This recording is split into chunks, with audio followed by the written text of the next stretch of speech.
Hello students, welcome back to the online class of maths in Saint Peter's Public School गुड़ागोड़। इससे पहले वाले lecture में हम लोगों ने स्क्वायर रूट और स्क्वायर की बात की थी, जो आप लोगों ने पिछली क्लास में पढ़ा है। आई मीन 7th क्लास में आप लोगों ने इसके बारे में पढ़ा है। सो किसी भी नंबर का स्क्वायर फाइंड करने के लिए हम लोग क्या करते हैं, उस नंबर को अपने आप से मल्टीप्लाई कर देते हैं, या फिर ये कहें कि वो नंबर 2 बार मल्टीप्लाई होता है।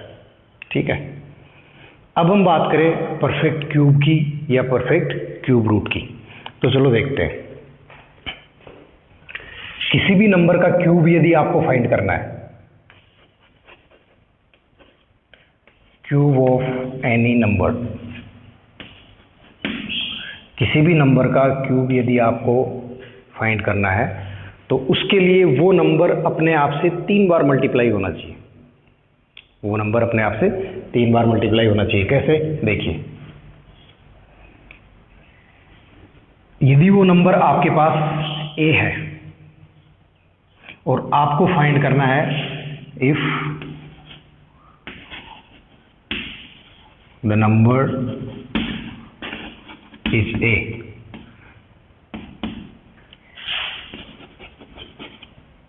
तो उसका क्यूब क्या हो जाएगा? Cube of that number, cube of the number a will be a into a, या फिर हम इसको लिख सकते हैं a रेज़ टू पावर 3। वो नंबर मैंने a एज्यूम किया हुआ है, a की जगह पे कुछ भी हो सकता है, कांस्टेंट वैल्यू कोई भी, 1 2 3 900 2000 500 जो भी। सो किसी भी नंबर का क्यूब यदि आपको फाइंड करना है तो आप उस नंबर को इस तरीके से 3 बार मल्टीप्लाई करेंगे, या फिर हम उसको सिंबॉलिक फॉर्म में ऐसे भी लिख सकते हैं a क्यूब को। इसका मीनिंग ये होता है। ठीक है, अभी मैं आपसे कहूं कि फाइंड द क्यूब ऑफ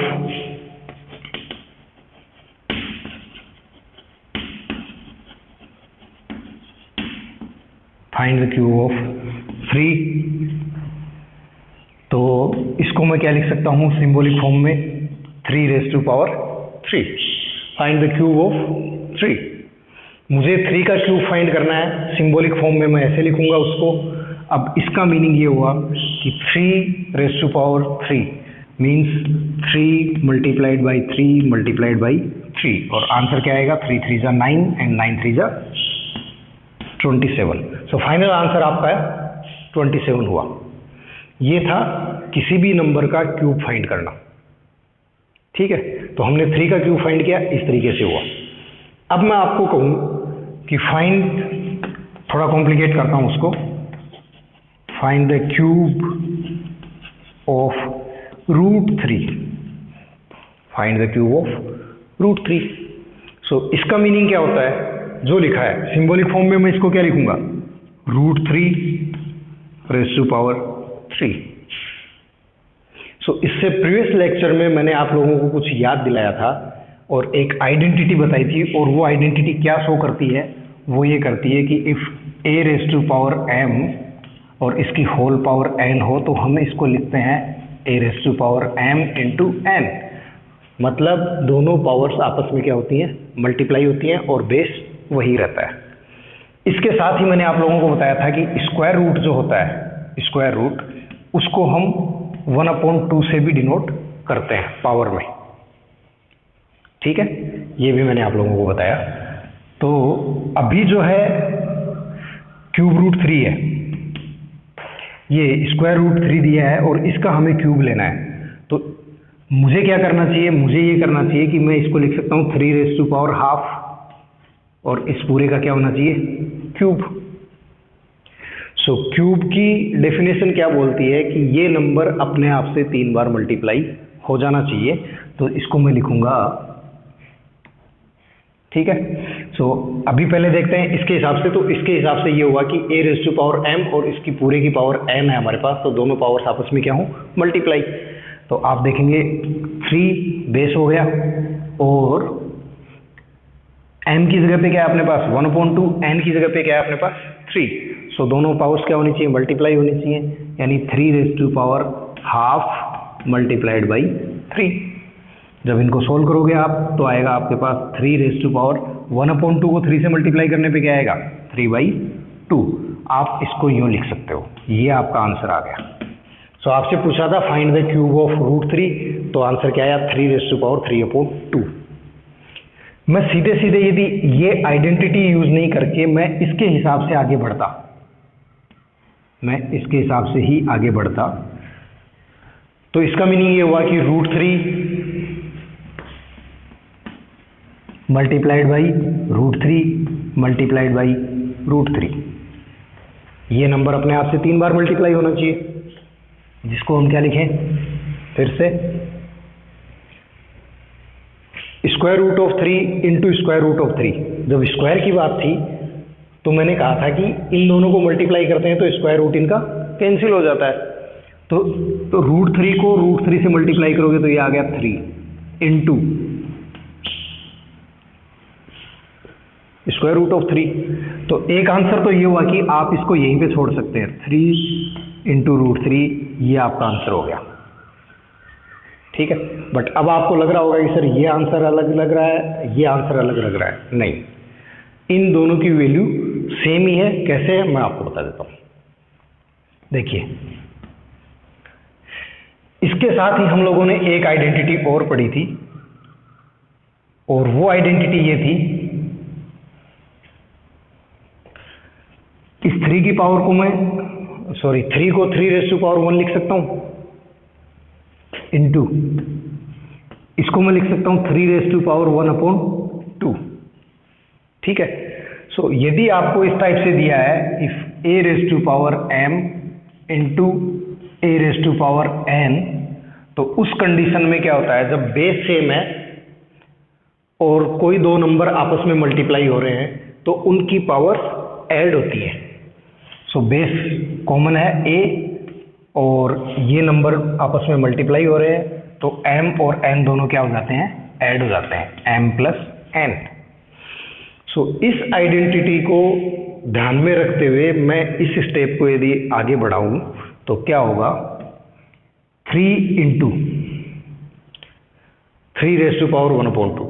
3 की पावर यहाँ पे क्या है 1, इससे कंपेयर करो तो m की वैल्यू क्या हुई हमारे पास 1, प्लस n की वैल्यू कितनी है 1/2। हमें क्या लिखना है a⁻m + n। सो 3⁻1 + 1/2 और 1 + ½ जब ऐड करते हैं हम लोग एलसीएम लेके तो इसका आंसर आता है 3/2। सो 3⁻3/2। देखिए ये और ये आंसर दोनों कैसे हैं, सेम है, दोनों वैल्यू सेम है। तो समझ में आया क्लास। किसी भी नंबर का क्यूब फाइंड करने के लिए आप उस नंबर को 3 बार मल्टीप्लाई करो, किससे, अपने आप से, किसी और नंबर से मत कर देना। सो ये था सिंपल, जिसपे कोई स्क्वायर रूट या क्यूब रूट या कोई ये नहीं थी, या फिर मैं इसको ये कहूँ कि जब पावर फ्रैक्शन में नहीं थी तो बड़ा सिंपल है, आप लोग उस नंबर को मल्टीप्लाई करते जाओ, आपका आंसर आ जाएगा। ओके, बट जब ये है तो आपको इस तरीके से करना होगा। और एग्जांपल लेते हैं हम क्यूब के, और ये कुछ आइडेंटिटीज हैं जो आप लोगों ने पिछले क्लास में पढ़ी हैं, यानी 7th क्लास में, ध्यान रहनी चाहिए आपको।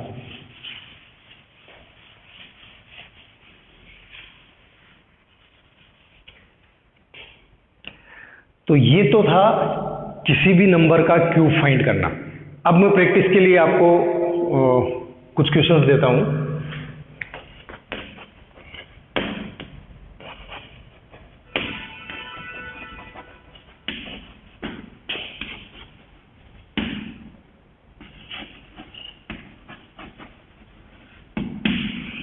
Find the cube of the following.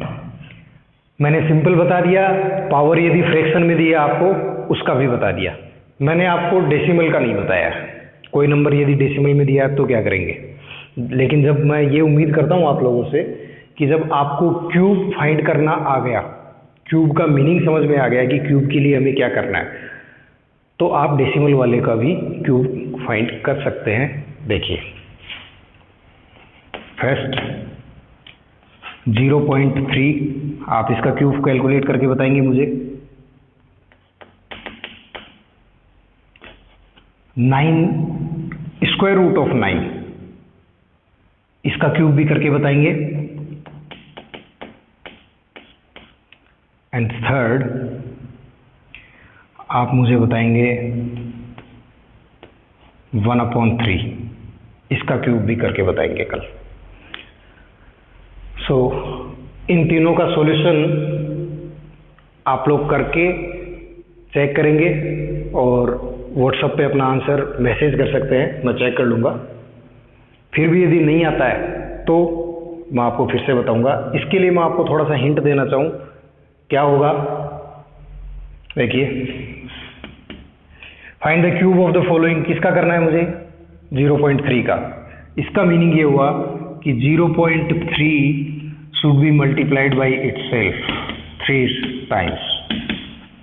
0.3 into 0.3 into 0.3। आगे बढ़ो, 0.3 को 0.3 से मल्टीप्लाई किया, 3 3 जा 9। बट आप ये देखिए, किसी डेसिमल नंबर को आप दूसरे डेसिमल नंबर से मल्टीप्लाई कर रहे हैं तो राइट हैंड साइड से आप कैलकुलेट करके आएंगे। तो डेसिमल कहाँ आना चाहिए रिजल्ट में, 0.3 इंटू 0.3, यानी 1 डिजिट ये हुआ, 1 डिजिट ये हुआ, तो राइट हैंड साइड से 2 डिजिट छोड़ के, यानी यहाँ पे जब नहीं है तो हम 0 लगा देंगे उससे पहले। सो अभी ये हुआ, मैंने इन दोनों को मल्टीप्लाई किया खाली, तो इसका आंसर आया 0.09, और ये किससे मल्टीप्लाई हो जाना चाहिए, 0.3 से। अब जब मैं इसको सोल्व करूंगा आगे तो फिर से वही हुआ, 9 को 3 से मल्टीप्लाई किया, 27। अब देखना ये है कि डेसिमल में कहाँ पे यूज करूं। सो यहाँ डेसिमल के बाद में कितने हैं, 2 डिजिट्स हैं, यहाँ कितना है 1, सो टोटल कितने हुए 3। सो 1 2 एंड 3, 0.027। क्लियर है। सो किसी भी डेसिमल नंबर का क्यूब कैलकुलेट करने के लिए आप इस प्रोसेस से जाएंगे। डेसिमल यदि आप सही जगह पे प्लेस नहीं करेंगे तो आपका आंसर रॉन्ग है। इसकी बात करें स्क्वायर रूट ऑफ 9, तो थोड़ा ध्यान से देखो, square root of 9, square root of 9, square root of 9 क्या होगा, 3 होगा। 9 का स्क्वायर रूट तो लेना होता है ना, 3 3 जा 9, सो 9 का स्क्वायर रूट हुआ 3, और इसका मुझे क्या करना है, क्यूब लेना है। मैं यहाँ लिखना, ये सॉल्यूशन चल रहा है। सो इसको मैं लिख सकता हूँ स्क्वायर रूट ऑफ 9 को 3, और 3 का मुझे क्या लेना है, होल क्यूब। सो 3 इंटू 3 इंटू 3, और जिसको मल्टीप्लाई करने पे आएगा 27। 1/3 का भी क्या लेना है आपको, क्यूब लेना है, 1/3 का क्यूब लेना है, तो उसको हम लिखते हैं 1/3 का होल क्यूब। और इसका मीनिंग ये हुआ कि ये 1/3 जो है ये अपने आप से 3 बार मल्टीप्लाई हो जाना चाहिए। सो 1/3 मल्टीप्लाइड बाई 1/3 मल्टीप्लाइड बाई 1/3, और इन तीनों को मल्टीप्लाई करना भी आपको आना चाहिए, शायद भूल गए होंगे। जब कुछ भी कैंसिल नहीं हो रहा होता तो हम क्या करते हैं, न्यूमरेटर्स को ऊपर मल्टीप्लाई कर लेते हैं और डिनोमिनेटर्स को नीचे मल्टीप्लाई कर लेते हैं। सो 1 1 जा 1, 1 1 जा 1, सो ऊपर आ गया 1, नीचे क्या आ जाएगा, 3 3 जा 9, 9 3 जा 27। तो देखा जाए क्लास, तो ये 0.3 है सारे 3 में ही, बट किसी में डेसिमल है और किसी में 3 जो है वो फ्रैक्शन में दिया है आपको, अपॉन में दिया है, तो आंसर चेंज हो रहा है। ठीक है, कर सकते हैं आप। सो किसी भी नंबर का क्यूब कैलकुलेट करने के लिए बहुत सी प्रैक्टिस हो गई है हमारी। आप लोग उस नंबर को अपने आप से 3 टाइम्स मल्टीप्लाई करते जाओ, आंसर आ जाएगा। लेकिन कब, जब आपकी कैलकुलेशन सही होगी। आपको डेसिमल में मल्टीप्लाई करना आना चाहिए, फ्रैक्शन में दिया है तब भी आपको मल्टीप्लाई करना आना चाहिए। यदि आपको मल्टीप्लाई करना नहीं आता तो ऑब्वियसली आपका आंसर रॉन्ग होना है। बट आप 8th क्लास में हो, तो 8th क्लास में हो तो मैं उम्मीद करता हूँ कि ये मिस्टेक्स आपकी नहीं होनी चाहिए। क्लियर है सबको? अब मैं क्यूब रूट के लिए आपको अगले क्लास में बताता हूँ, जिसमें मैं आपको बताऊंगा स्क्वायर रूट के लिए भी। स्क्वायर रूट के लिए मैं एक बार फिर से आपको बता देता हूँ कैसे लेते थे हम लोग। वीडियो लेंदी हो जाएगा, आप लोग इतना पढ़ते भी नहीं हो मुझे पता है, फिर बाद में बोर होते हो। सपोज हमें 121 दिया है और इसका मुझे लेना है square root. Square root of 121, जिसको मैं क्या लिख सकता हूँ, ऐसे भी लिख सकता हूँ, तब भी बात वही है। अब इन सब का स्क्वायर रूट लेने के लिए हम लोग क्या करते थे, दो मेथड हुआ करते थे, ठीक है। तो सबसे पहले तो मैं आपको प्राइम फैक्टर वाला मेथड फिर से बता देता हूँ, बड़ा सिंपल है। 121 के prime factors low,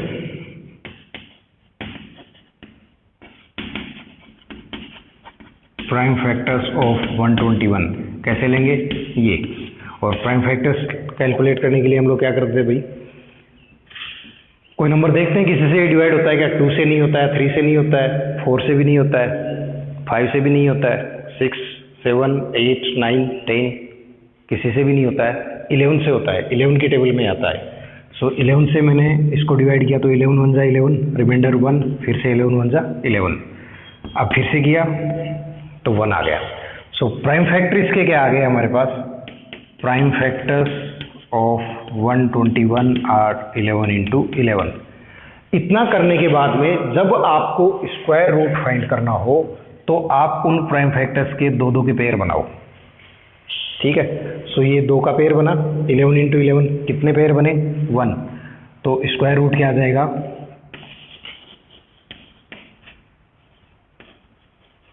square root of 121 11, ठीक है। ऐसा करते थे, ओके। आपसे मैं कहूँ आप मुझे 100 का स्क्वायर रूट बताओ, स्क्वायर रूट ऑफ 100, तो इसको करने के लिए फिर से क्या करेंगे, 100 के प्राइम फैक्टर्स करेंगे। 100 के प्राइम फैक्टर्स करने के लिए पहले 2 से किया 50 टाइम्स, फिर 2 से किया 25 टाइम्स, फिर 5 से किया 5 टाइम्स, फिर 5 से किया 1 टाइम। अब क्या करना है, इन प्राइम फैक्टर्स को आपको मल्टीप्लाई में लिखना है, 2 इंटू 2 इंटू 5 इंटू 5, यानी आप 100 को ऐसे लिख सकते हो। अभी मैंने क्या बताया कि पेयर्स बनाने, और पेयर के लिए आपको क्या करना है, पेयर के लिए क्या करना है, ऐसा तो है नहीं आप 2 और 5 का पेयर बनाओगे, जी नहीं, ऐसा नहीं है। आपको सेम नंबर का पेयर बनाना है, तो 2 इंटू 2 पेयर बन रहा है, 5 इंटू 5 पेयर बन रहा है, ओके। सो ये 2 का पेयर हुआ, ये 5 का पेयर हुआ। सो स्क्वायर रूट ऑफ 100 कितना आ गया, 2 इंटू 5, जिसको अपन क्या लिखेंगे, 10। आंसर अपना चेक कर लो, 10 को 10 से मल्टीप्लाई करो, आपके पास 100 आना चाहिए। इधर से आप देखेंगे 11 को 11 से मल्टीप्लाई करो, 121 आना चाहिए, जो कि आ भी रहा है। क्लियर है। सो ये स्क्वायर रूट का था। क्यूब रूट के लिए आपको क्या करना है, 3-3 बार पेयर बनाने होंगे, जो कि हम लोग नेक्स्ट वीडियो में डिस्कस करने वाले हैं, ठीक है। सो प्रैक्टिस कीजिए और घर पे रह के पढ़ाई कीजिए अच्छे से। Thank you very much.